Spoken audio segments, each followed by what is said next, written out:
கிறிஸ்துவுக்கு பிரியமானவர்களே, இந்த பரிசுத்தமான ஓய்வு நாளில் வேதத்தை குறித்து சில காரியங்களை நாம் தியானிக்கலாம்.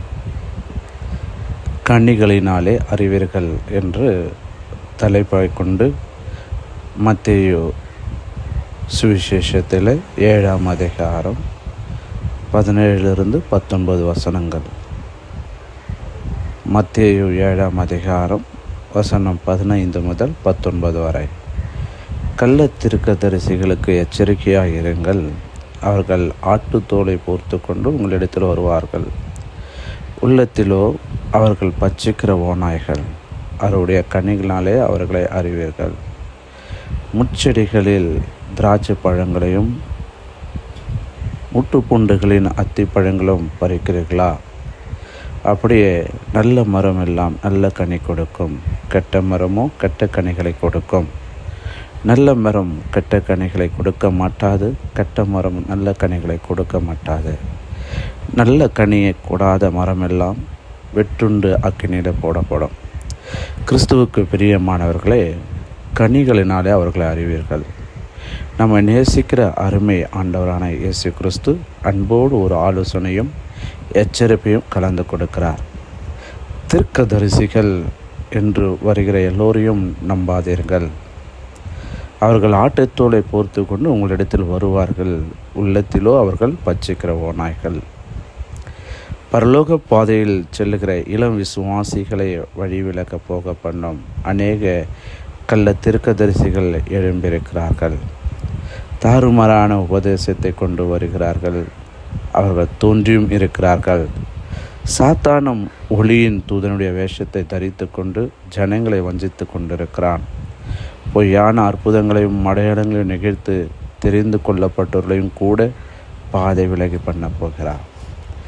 இதை குறித்து அப்போஸ்தலன் யோவான் எழுதுகிறான், பிரியமானவர்களே, உலகத்தில் அநேக கள்ள தீர்க்கதரிசிகள் தோன்றியிருப்பதினால் நீங்கள் எல்லா ஆவியும் நம்பாமல் அந்த ஆவிகள் தேவனால் உண்டானவைகளோ என்று சோதித்தறியுங்கள். 1 யோவான் 4:1 ஆகிய வசனங்களை நாம் தெரிந்து கொள்ளலாம். எப்படி சோதித்தறிவது? புறாவை போல் கபடற்ற மக்கள் கள்ள தீர்க்கதரிசிகளை எப்படி அடையாளம் கொண்டு கொள்ளுவது? இது ஒரு பெரிய கேள்வி. ஒருவரை குறித்து வெளியரங்கமாக தோற்றத்தின் மூலம் அடையாளம் கண்டுபிடிக்க முடியாது. அவருடைய உடையை வைத்தோ இல்லை படிப்பை வைத்தோ அடையாளம் காண முடியாது. அவருடைய குடும்பத்தை வைத்தோ கோத்திரங்களை வைத்தோ அடையாளம் கண்டுபிடிக்க முடியாது. நல்ல மரமா கெட்ட கர்மா? தேவ பிள்ளையே, இயேசு கிறிஸ்து திட்டம் தெளிவுமாய் சொல்லுகிறார், அவர்களுடைய கனிகளினாலே அவர்களை அறிவீர்கள். நல்ல மரமெல்லாம் நல்ல கனிகளை கொடுக்கும், கெட்ட மரமோ கெட்ட கனிகளை கொடுக்கும். நல்ல மரம் கெட்ட கனிகளை கொடுக்க மாட்டாது, கெட்ட மரம் நல்ல கனிகளை கொடுக்க மாட்டாது என்பது. இந்த வசனத்தில் ஆண்டவர் 2 மரங்களை குறிப்பிடுகிறார். ஒன்று நல்ல மரம், அடுத்தது கெட்ட மரம்.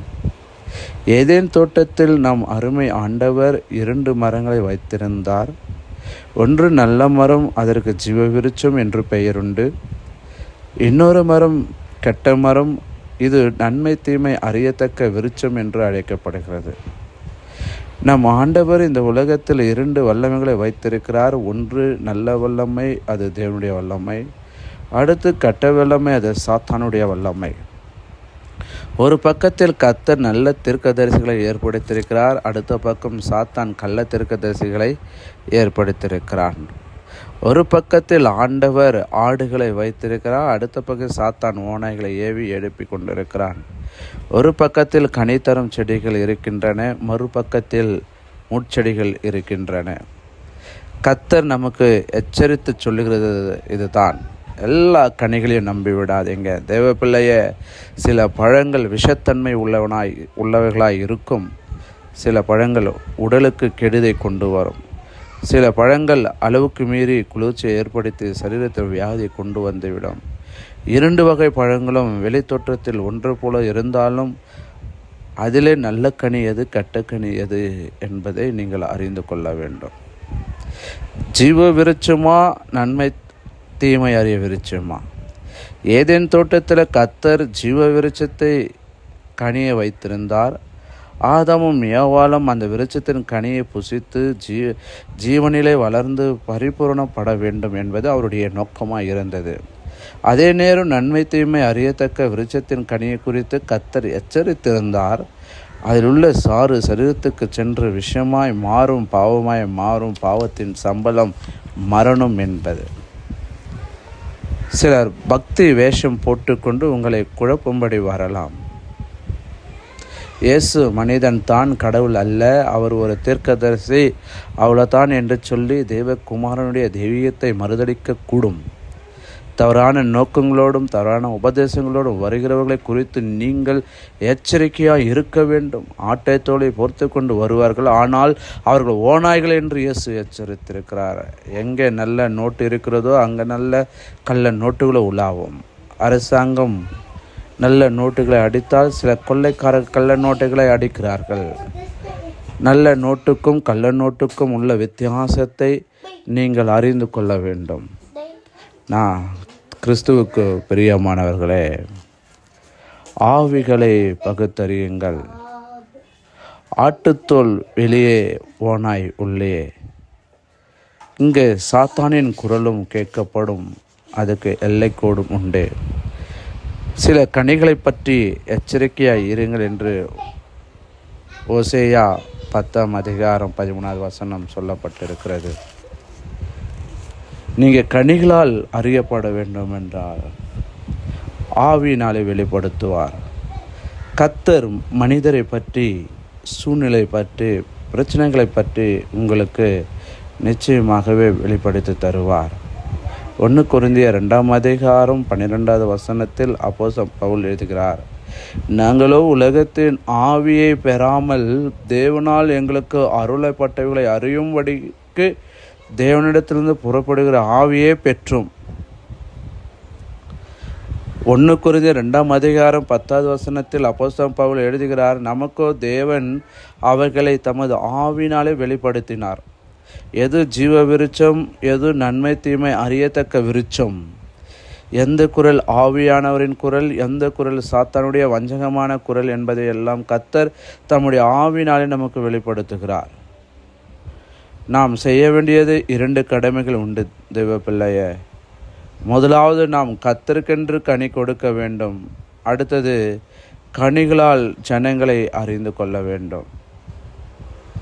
எந்த சூழ்நிலையோ பிரச்சனை வரும்போது கர்த்தர் இந்த சூழ்நிலை எப்படி நடந்து கொண்டிருப்பார், இந்த பிரச்சனைகளை அவர் எப்படி முடித்திருப்பார், நான் எப்படி நடந்து கொண்டால் கர்த்தருக்கு பிரியமானவனாய் இருப்பேன் என்பதையெல்லாம் தியானித்து பாருங்கள்.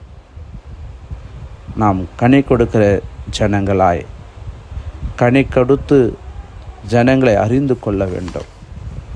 ஆவியில் பகுத்தறியுங்கள், எது ஆட்டுத்தோல், எது ஓநாய், எது ஆவியானவருடைய குரல், எது சாத்தானுடைய குரல் என்பது. சாத்தானுடைய குரல் 3 முறை சாத்தான் நேரடியாக பேசுகிறதை வேதத்தில் நாம் காணலாம். முதலாவது அவன் ஏவாளிடத்தில் பேசினான்.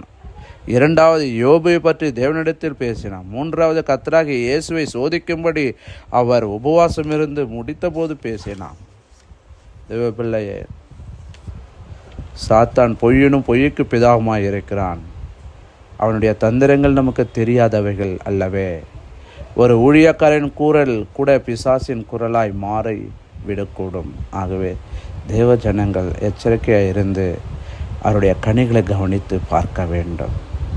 ஆண்டவர் மனிதனை படைக்கும்போது அடிமையாய் படைக்கவில்லையே. ஏதேன் தோட்டத்தில் சுதந்திரவாளியாகத்தான் கர்த்தர் சிருஷ்டித்தார். ஆயிரக்கணக்கான கனிகளை வர்க்கங்களை அங்கே வைத்திருந்தார். எங்கே சுற்றி வர வேண்டும் அவனுக்கு உரிமை இருந்தது. நதிக்கரை ஓரங்களில் நடந்து திரிய உரிமை உண்டு. பூக்களை பறித்து, மரங்களை பார்த்து, வண்ணத்து பூச்சிகளை பார்த்து, பறவைகளை பார்த்து அவன் மகிழ்ச்சி அடைந்து கலை கூறலாம். தேவப்பிள்ளை, நம்மளுக்கு ஒரு எல்லைக்கோடு உண்டு. கர்த்தர் மனிதனுக்கு ஒரு எல்லை கோட்டை கட்டளையிட்டு அவன் அதில் மீறக்கூடாது என்பது தேவனுடைய திட்டம். ஆனால் சாத்தானும் அந்த எல்லை கோட்டை மீற வைக்கும்படி முயற்சித்து கொண்டிருக்கிறான். அன்றைக்கு தேவ நன்மை தீமை அறியத்தக்க கனியை குறித்து எச்சரிக்கை இருந்த போது போலவே இன்றைக்கும் அவர் சில கனிகளை குறித்து எச்சரித்திருக்கிறார். கிறிஸ்துவுக்கு பிரியமானவர்களே, எந்த ஊழியக்காரரும் எந்த தீர்க்கதரிசிகளும் அவர்களை ஆவியிலே பகுத்தறிவு வரத்தை கேட்டுக்கொண்டு அவளை அறிந்து கொள்ளுங்கள். அவருடைய கனிகளாலே நீங்கள் அறிந்து கொள்ளுங்கள். கர்த்தர் உங்களோடு இருப்பாராக. கர்த்தர் உங்களை ஆசீர்வதித்து வேத வசனங்களில் உங்களை விருத்தி அடைய செய்வாராக. ஆமென், ஆமென், ஆமென். அல்லேலூயா, அல்லேலூயா, ஆமென்.